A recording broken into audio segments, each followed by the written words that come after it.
Então, meu objetivo aqui é colocar-me à disposição de vocês e realizar uma atividade o mais interativa possível.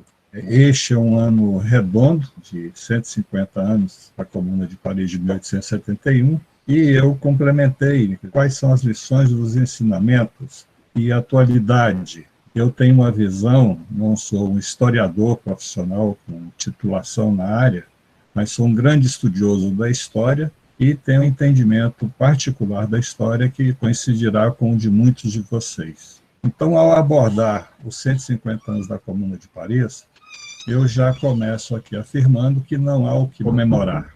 Essa palavra comemorar, que é muito utilizada, às vezes, em determinadas datas históricas, ela tem um conteúdo valorativo. Então, comemorar, nós comemoramos aquilo que significa vitórias definitivas que contribuam para o avanço do nosso processo civilizatório. Porque, no fundamental, o que a Comuna de Paris nos oferece são lições e ensinamentos. Eu parto do pressuposto que o passado não é um exemplo a ser seguido. Nós não podemos comemorar, no que diz respeito à Comuna de Paris, uma série de assassinatos, de genocídio, que, segundo alguns estudiosos, pesquisadores, chegaram a 20 mil pessoas. E não são pessoas simples, diria, conforme a preocupação de Karl Marx naquele período. Entre essas 20 mil pessoas estava o que de melhor a classe operária, o proletariado, o povo parisiense, francês e a nível mundial tinha produzido de melhor. Então nós não podemos comemorar esse assassinato, esse genocídio, conforme foi realizado em 1871. Como, por exemplo, também não temos o que comemorar, mesmo que se fale de vacina, de tentativas de generalização da vacina frente à Covid, não podemos comemorar mais de 400 mortos. Não podemos comemorar termos que assistir 4 ministros seguidos da saúde, uma falta de orientação. Então, o que é que nós podemos compreender desse processo como um todo? São as suas lições e os seus ensinamentos.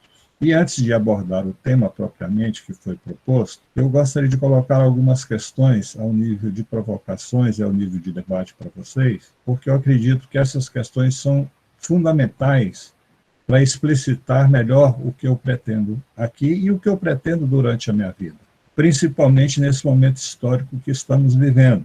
Quais são os ensinamentos e as lições de 1871, não especificamente só daquela data, mas de todo o seu contexto. E eu ressaltaria aqui, fundamentalmente, que é um tema de debate de grande importância e vital para a nossa existência hoje, é a necessidade da produção, divulgação e o acúmulo do conhecimento científico, a ser utilizado como instrumento para compreendermos, agirmos sobre a nossa vida, sobre a sociedade, a realidade, enfim, para agirmos historicamente. Então, eu entendo que esse conhecimento científico ele é fundamental para que nós possamos visualizar a realidade que vivemos, seja a nível individual, seja a nível social, seja a nível coletivo, seja a nível nacional, seja a nível internacional, que eu parto do pressuposto que isso constitui a história.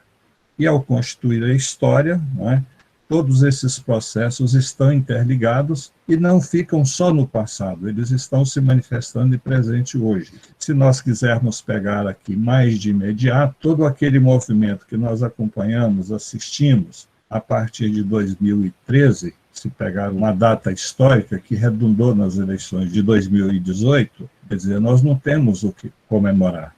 E, claro, que essas manifestações não restringiram as manifestações, porque elas afetaram o nosso cotidiano, a nossa vida, as nossas relações de trabalho, as nossas relações familiares, afetaram as nossas relações afetivas e continuam nos afetando hoje profundamente. Então, é esse processo como um todo, esse conjunto de elementos que é um processo histórico. E nós estamos inseridos, participando, direta ou indiretamente, de um ou de outro processo histórico. Nós estamos aqui agora, neste momento, fazendo um debate. Esse debate é parte desse processo geral, desse processo histórico. Esse conhecimento científico, eu volto a ressaltar, é que vai nos permitir entender, explicar e agir sobre a realidade, transformando. E quando eu estou falando de realidade, eu estou pensando na sua multilateralidade e suas múltiplas dimensões. Ou seja, o indivíduo, nós, não estamos sós. Quando estamos aqui agora, cada um no seu local, em sua residência ou qualquer outro local, nós não deixamos de ser o que somos. Ou seja, nós estamos aqui neste momento, frente a esses aparelhos, a esses instrumentos, mas estamos inseridos nessa multilateralidade de elementos que possuem múltiplas dimensões que nós estamos inseridos. Nós não deixamos de ser alunos, deixamos de ser professores, maridos, esposos, trabalhadores, no caso de vocês, moradores desse planeta Terra, moradores de Brasil, moradores de Minas Gerais e em Goiás. Então, nós estamos aqui enquanto indivíduo, mas não estamos sós, porque estamos inseridos nessa multilateralidade, multiplicidade de dimensões. E isso não tem como nós eliminarmos. Por mais restrita e limitada que seja a nossa vida e o nosso cotidiano, ele não está fora, ele não está no espaço, ele não está em Marte, ele está nesse planeta Terra no qual nós nos localizamos. Nesse sentido, a realidade, a vida, o indivíduo, cada um de nós, e isso que nós chamamos história, na minha compreensão, é todo esse conjunto de elementos multilaterais e que tem múltiplas dimensões. E porque eles só existem nessas dimensões multifacéticas e multilaterais. Em seus diversos níveis de manifestações, o desenvolvimento, e aqui é o desenvolvimento histórico, né, em sentido amplo, multilateral, ele tem diversas dimensões e atinge as diversas dimensões da nossa vida. Se formos imaginar o dia a dia de cada um de nós, creio que nós vamos perceber com maior clareza isso que eu estou propondo para vocês. E outra dimensão que eu acho que é importante é que esse desenvolvimento, que a nossa vida, ela se manifesta de forma desigual e combinada. Por que ela é desigual? Porque nós vivemos numa sociedade onde há uma multiplicidade, uma multilateralidade de contradições a partir da nossa existência individual.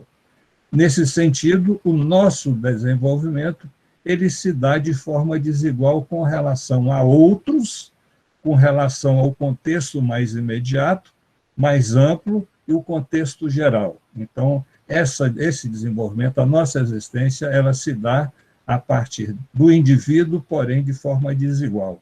E é combinada porque não tem como nós vivermos a não ser como membros dessa espécie, o Homo sapiens sapiens, que tem a capacidade de se humanizar.